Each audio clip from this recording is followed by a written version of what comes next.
Nakomik, Winnie, thank you. And thank you to the organizers for the invitation today. I want to say ulakut, good morning everybody. Valeri Pilgrim,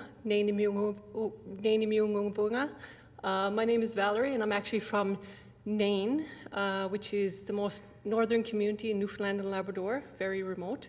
I work in St. John's at Memorial University as an international student advisor. I want to say I'm very humbled to be a guest, a visitor to the territory of the Sanghees and Esquimalt peoples of this region. So I want to thank everyone for being so welcoming. Being welcomed is actually key for newcomers. And I, being an international student at one point, I know that as well. So I'll be talking about the Monde Mentors program and the Culture to Community program today that we run out of Memorial University in St. John's. So they are both welcoming programs to international students according to the feedback we get from our students.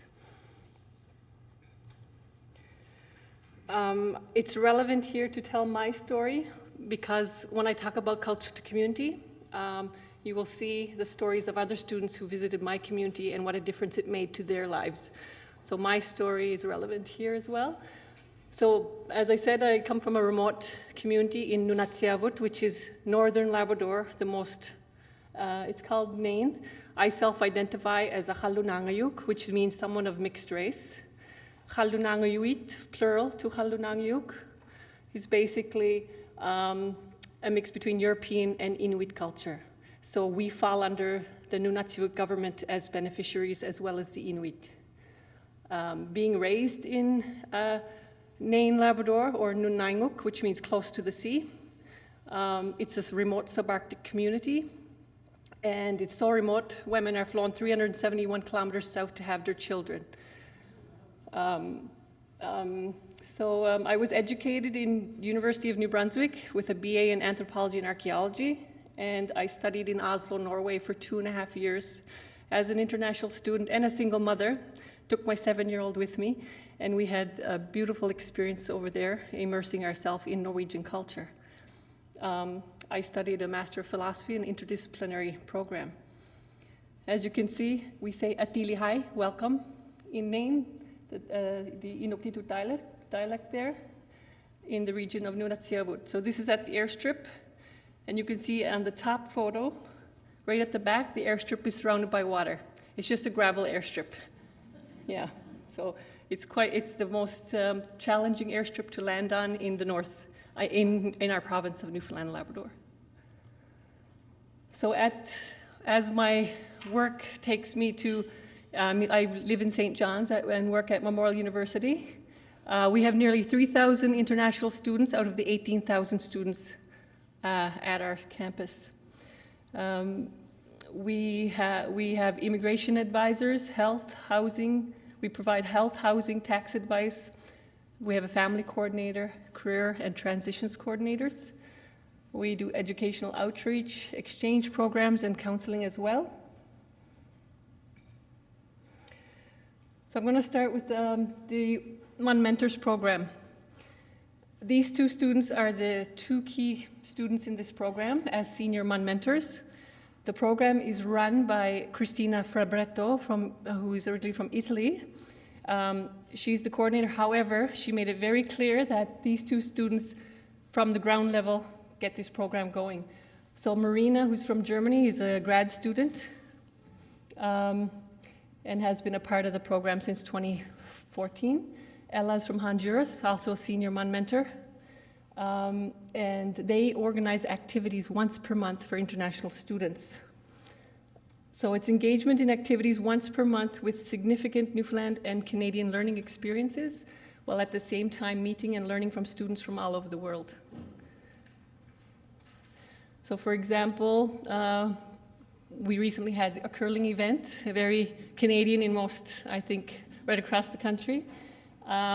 We've had karaoke dance nights, and this one was, I think, the 80s karaoke dance nights. So it's fun activities for international students to immerse themselves in Canadian and, as you will see next, Newfoundland and Labrador culture as well.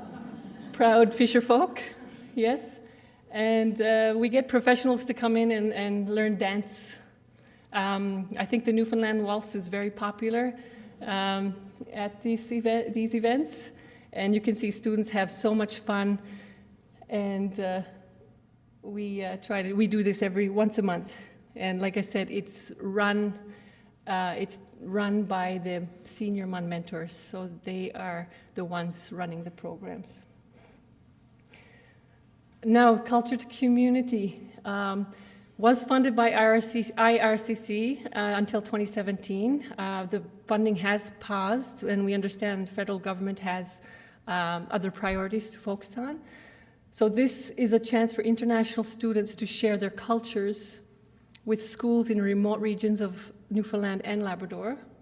So it's cross-cultural learning experiences, engagement in activities with significant cultural context in a multicultural setting.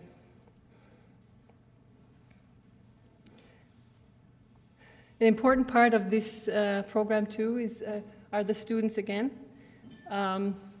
So this photo was taken in my home community of Nain when we landed by Twin Otter on the airstrip. Satria is from Indonesia, Dennis is from Turkey, and Mohammed from Morocco. So as you can see, the airstrip is pretty busy sometimes on the second slide, flying into our remote community. And you will hear some quotes from a couple of these students just in a moment. But it's a great learning experience for the international students and the students in the community to learn from each other in the classroom.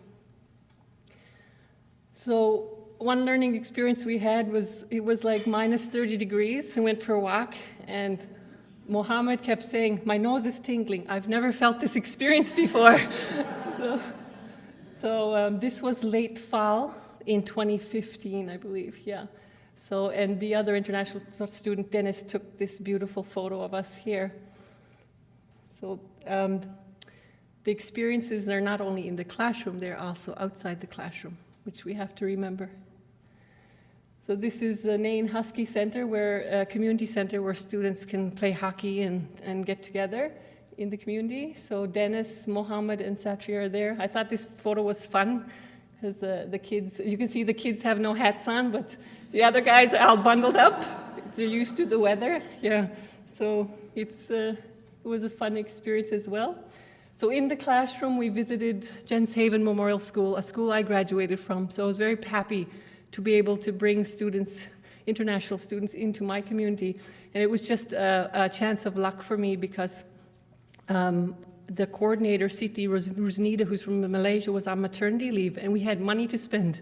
So I said, can I bring them up to Nain? Because this cultured community had never been to remote regions of our province in northern Labrador. We had only gone into schools in primarily remote Newfoundland on the island where you can drive into, whereas this community had to fly.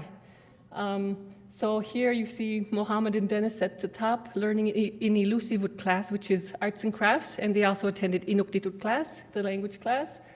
And you can see Dennis below, very proudly standing, and Satri on the other side as well, as they were watching the students. So it was all very relaxed, very, very nice environment. So then we went into the gym class, which was a lot of fun. Northern Games is popular among Inuit of the North. So I took part in high school competitions as well, doing these things. So it's a test of strength and endurance as well. So at the top, Mohammed from Morocco is leg wrestling one of the students. Whoever flips the one over first wins, of course. And then they're doing the owl hop, Mohammed and Satra here, and Dennis on the far right. So whoever can hop the longest without touching their heel to the ground wins the game as well. And then you see Dennis doing the high kick, 1 foot high kick. This is, he did a very good job, by the way, and this is a very difficult game to master. So not only did the international students learn from the kids in the school, but international students also taught the kids about where they come from. So Mohammed wanted to teach students how to wear a shesh. So he wrapped one of the kids up and actually one of the kids tried to run away with it, wanted to keep it, and he's like, it's my last chest, so I need it back. So like I said, Mohammed from Nain was teaching how to wrap a shesh, and then Satria below is teaching about the geography of Indonesia in a social studies class below there. They were very popular that day, I must say. So Satria from Indonesia was a culture to community participant. He's also a Monde mentor, senior Monde mentor, and he completed his BA last year. He now works at the Marine Institute in St. John's. As you can see, he left me a quote and said his experience in Nain was one of the best volunteering opportunities of his life. It really changed him, and he learned so much. He loved the visit that we took, and just being immersed in a different part of cultural, I guess, different cultural experience was very, very humbling for him. And he still comes to visit us at the office, so it's nice. Dennis is from Turkey. He completed his MED in Edman, and he wrote, visiting Nain was an experience unlike any other. I believe it changed my life entirely. He took a teaching position in Natwashish, which is just south of my community, also a flying community. Now, Natwashish is a First Nations community, just south of the Inuit community of Nain. And he was worried about being welcomed when he went to Nain, but he mentions here when he got off the plane, the Minister of Culture and Recreation for Nunatsiavut government was standing there with a big smile, who happened to be a friend of mine. I didn't ask him to come to meet us, I just happened to tell him we're coming in, so he showed up, and Satria was, Dennis felt very welcomed by the smile. So now he's a math teacher at the Mushwa Inu School in Natwashish, like I said, just south of the community of Nain where we visited. And he shared some pictures that he wanted to show. So Dennis not only learns in the classroom or teaches children, he also learns in the outdoor way of life, because this is a big part of learning where I come from.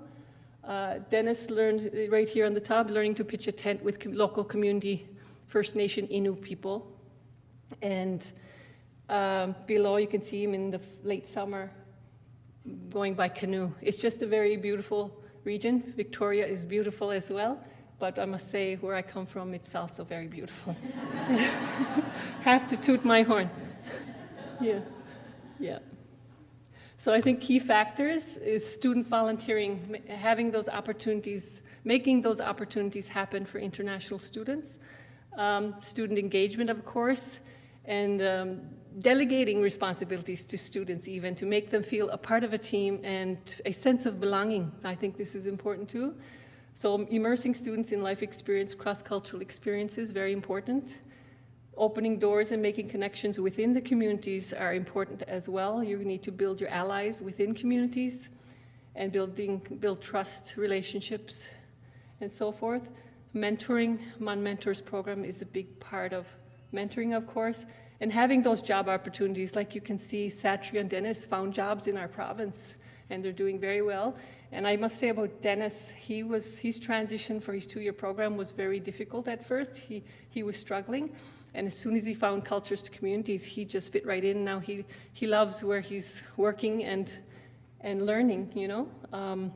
So I just want to say that this culture to community program is innovative because of the remote location in which we went into, of course, and the Aboriginal and international student connections that were made. International students come in with a blank slate, and so there's no biases there, and I find they just appreciate the cultural experiences that they're learning. So I think we need to open those doors and provide those opportunities for international students. Nakumik, thank you, and for listening to me.